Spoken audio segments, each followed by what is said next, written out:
Hello friends, आपका स्वागत है आर के स्टडी पॉइंट पे।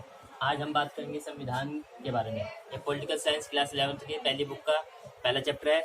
इस चैप्टर के अंदर हम बात करेंगे बस संविधान के बारे में। संविधान कैसे बनता है, क्यों बनता है, मतलब संविधान की आवश्यकता क्या होती है, अनुसूची है इसके अंदर कितनी है, मतलब इसके पार्ट कितने हैं, इसके बारे में बात करेंगे। अब सबसे पहले एक बात करेंगे संविधान के बारे में, क्योंकि इस चैप्टर पूरा संविधान के ऊपर है, इसलिए हमें संविधान के बारे में पहले जानना पड़ेगा। संविधान मतलब एक दस्तावेज होता है।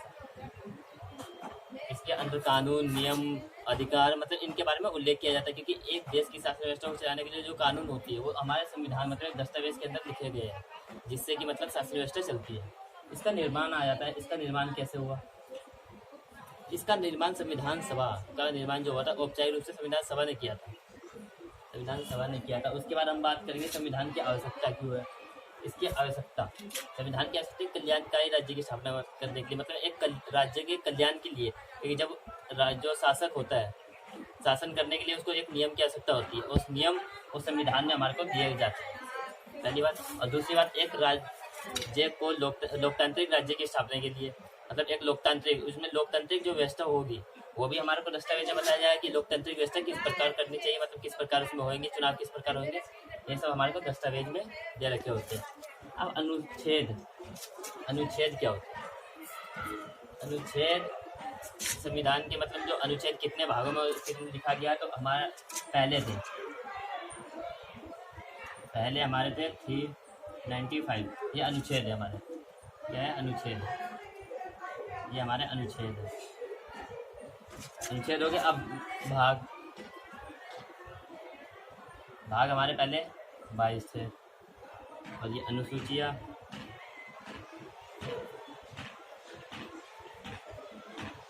अनुसूचियाँ पहले 8 थी। कितनी? 8। और अब कितने हैं? अब 469। 22 थे तो अब 25 हो गए, 8 थे तो 12 हो गए। मतलब इनकी संख्या ज़्यादा होगी, मतलब इसमें संशोधन हुए थे तो उन कानूनों को बढ़ाया गया और नए कानूनों को ऐड किया गया था, इसलिए ये संख्या अब बदल गई है और ये आने वाले टाइमों में भी बदल सकती है। अब हम बात करेंगे प्रस्तावना की।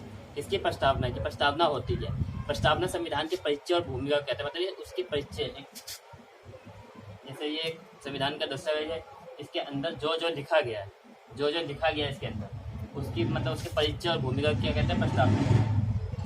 प्रस्तावना। ओके, समझ में आ गया? अगर किसी को वीडियो समझ में नहीं आ रही है तो एक बार पीछे करके देखे, या कुछ लिखने में दिक्कत हो गई हो तो वापस पीछे करके स्किप करके लिख लेना। और जिसको अच्छे से समझ में आ रहा हो कमेंट करके और शेयर कर देना और सब्सक्राइब भी। अब जैसे प्रस्तावना की विशेषता क्या होती है? इसकी विशेषता मतलब इससे पता चलता है हमारे को कि हमारे संविधान में जो अधिकार है, मतलब एक संविधान दस्तावेज के अंदर हमारे को लिखा गया है कि इसके अंदर ये अधिकार हर व्यक्ति को है। तो इससे पता चलता है कि व्यक्ति को कौन कौन से अधिकार मिले हैं, मौलिक अधिकार कौन कौन से होते हैं, चुनाव के नियम कौन कौन से, मतलब उनके हर नियम की और अधिकारों की जानकारी हमारे को इस चीज़ों में मिलती है। और भी अत्यधिक जानकारी मिल जाएगी हमारे को पूरे संविधान में।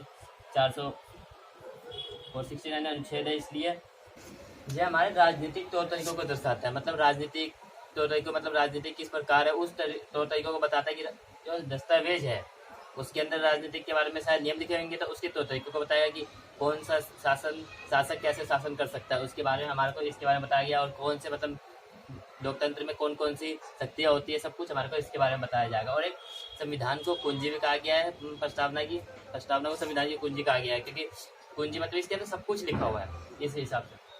अब क्रिप्स मिशन, क्रिप्स मिशन द्वारा चंद सुझाव दिया गया था कि जो भारतीय संघ की स्थापना किसके द्वारा होगी? संविधान द्वारा होगी। ये क्रिप्स मिशन में कहा गया था हमारे से। और जिसका संविधान का निर्माण कौन करेगा? संविधान सभा करेगी।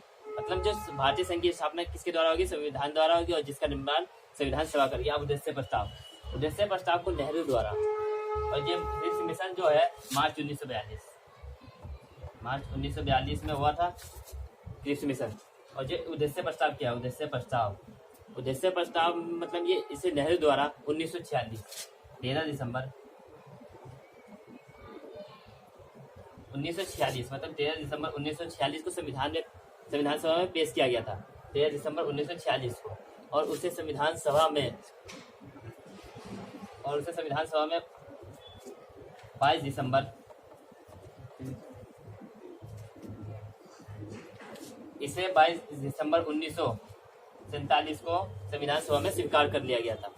22 दिसंबर 1947 को इसमें संविधान सभा में स्वीकार कर लिया गया था। इसके बाद मतलब ये उद्देश्य प्रस्ताव आपका हो गया, मिशन हो गया। प्रस्तावना मतलब आपको समझा दिया कि मतलब ये दस्तावेज की संविधान की परिचय और भूमिका को बताता है। प्रस्तावना अनुच्छेद आपको बताया दिया है कि प्रेजेंट में ये 469 है।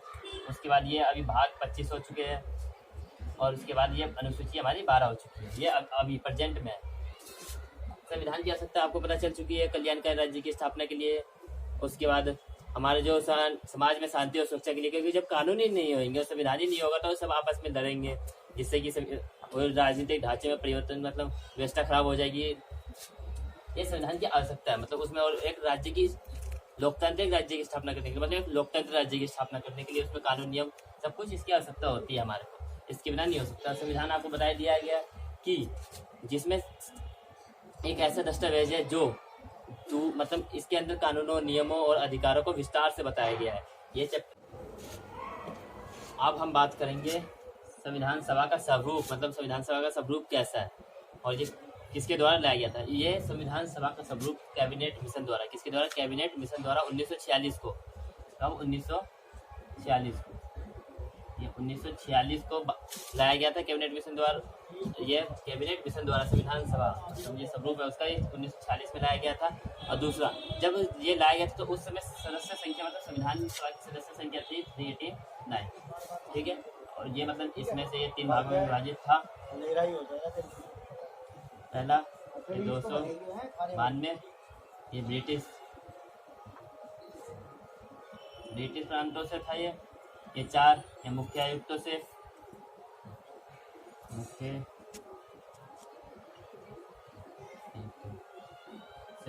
4 मुख्य आयुक्तों से हो गया 292। उसके बाद जब हम बात करेंगे, और ये हमारा था 93, ये हमारा देसी रियासतों से, ये देसी रियासतों से था। अब ये मतलब ये तो पहला पॉइंट हमारा ये हो गया कैबिनेट मिशन द्वारा 1946 में लाया गया था। अब दूसरा पॉइंट ये हमारा ये हो गया कि इसमें सदस्य संख्या कितनी थी और वो कैसे किन किन भागों में विभाजित थी। अब इसका तीसरा पॉइंट आता है कि मतलब विभाजन हुआ था, मतलब जब पाकिस्तान और इंडिया का विभाजन हुआ था तो उसमें 3 जून 1947 को पाकिस्तान और इंडिया में विभाजन हुआ था। उस समय मुस्लिम लीग के सदस्य को अलग कर दिया गया था संविधान सभा में से। मतलब मुस्लिम लीग के सदस्य जब अलग हो गए तो उसमें कितनी 299 सदस्य ही बचे हैं। उसके बाद जब जो इनको भी बांटा गया था, मतलब ये 2 भागों में, मतलब ये 4 जो मुख्य आयुक्त थे ये पूरे मुसलमान थे, तो इनको हटा दिया गया था विभाजन के बाद। तो अब 3 जून के बाद ये हमारी 229 बचेगी, ये हमारे ब्रिटिश प्रांतों से थे। और यहाँ पे जो बचे थे हमारे 70, ये हमारे देसी रियासतों से, ठीक है। ये समझ में आ गया सबको। अब जो चौथा पॉइंट आता है हमारा 3 जून को हो गया। अब मतलब संविधान सभा जब हमारा बन चुका था, संविधान बन चुका था, तो उसके पहला अध्यक्ष कौन था, तो उसका सबसे पहला अध्यक्ष जो पहली बैठक हुई थी संविधान सभा की वो कब हुई थी,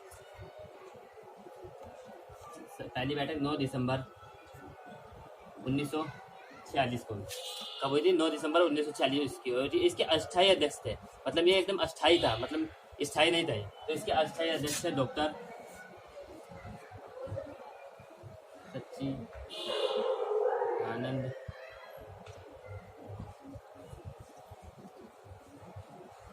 सच्चिदानंद सिन्हा थे इसके अस्थायी अध्यक्ष, ठीक है। ये आपको समझ में आ गया पूरा। अब इसका जो फिर 2 दिन बाद, मतलब कब 11 दिसंबर 1946 को जो दूसरी बैठक हुई थी, मतलब 2 दिन के लिए ये डॉक्टर राजेंद्र प्रसाद था, मतलब 2 दिन के लिए बस था। तो उसके बाद जब हम बात करेंगे 5वें पॉइंट की, तो उसमें हमारा आ जाता है कि स्थायी अध्यक्ष, मतलब जो दूसरी बैठक हुई थी, कब हुई थी दूसरी बैठक हमारी 11 दिसंबर, मतलब 2 दिन बाद 11 दिसंबर 1946 को हुई थी, जिसके स्थायी अध्यक्ष ये हमारा अस्थायी था, ये स्थायी था, ये स्थायी हो गया। इसके जो डॉक्टर राजेंद्र प्रसाद कौन थे,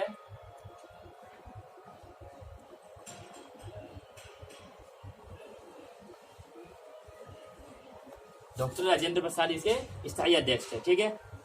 ये हमारा ये सब तो हो गया कंप्लीट। अब ये एक और पॉइंट आता है कि मतलब संविधान जब लागू हो रहा था तो उसमें कितने लोगों ने साइन किए थे, मतलब कितने लोगों ने हस्ताक्षर किए थे। तो उस दिन केवल जो संविधान सभा में हस्ताक्षर हो रहे थे, तो उस दिन 284 सदस्य उपस्थित थे। कितने थे, 284 सदस्य उपस्थित है, उन्होंने ही हस्ताक्षर किए थे। मतलब जो बाकी के टोटल हमारे कितने थे, 299 थे। और इनमें से जो बाकी के सदस्य थे वो कहाँ गए, जब संविधान का इम्पोर्टेंट काम होता तब भी ये बस इतने अनुपस्थित रहे थे। तो ये आलोचना के तौर पर भी इसको हम आगे अगले चैप्टर में देखेंगे। ये हमारा 284 समझ में आ गया सबको, ये 284 ने हस्ताक्षर किया था, मतलब साइन किए थे ऐसे। ओके, आज के लिए बस इतना ही। और आज जो बचे हमारे ये 3 चीज़, ये हम अगले पार्ट 2 में करेंगे। और क्योंकि अब समय ज़्यादा हो चुका है, बच्चे ज़्यादा वीडियो लंबी देखते नहीं है, इसलिए ये। और उसके बाद हम बताएंगे इसके बाद कि एक संविधान में इंपॉर्टेंट चीज़ कौन कौन सी है, मतलब कहाँ से संविधान लिया गया है। क्योंकि भारतीय संविधान ने पूरा संविधान तो अकेले बनाया नहीं, उन्होंने बाहर के देशों से भी लिया था, तो उसे हम उधार का संविधान कहते हैं। ये अगले वीडियो में हम पूरे अच्छे से समझेंगे। इसके बारे में हम अगली वीडियो में, आपको कई लिंक अच्छे से वीडियो समझ में नहीं आई है, एक बार दोबारा से देखें और अच्छे से समझ में आ गया तो शेयर और कमेंट जरूर कर देना। और इसकी जो पार्ट 2 जो आएगा वो अभी 2-3 दिन के अंदर आ जाएगा, और उसको आपके डिस्क्रिप्शन के अंदर लिंक मिल जाएगी। Okay, thank you.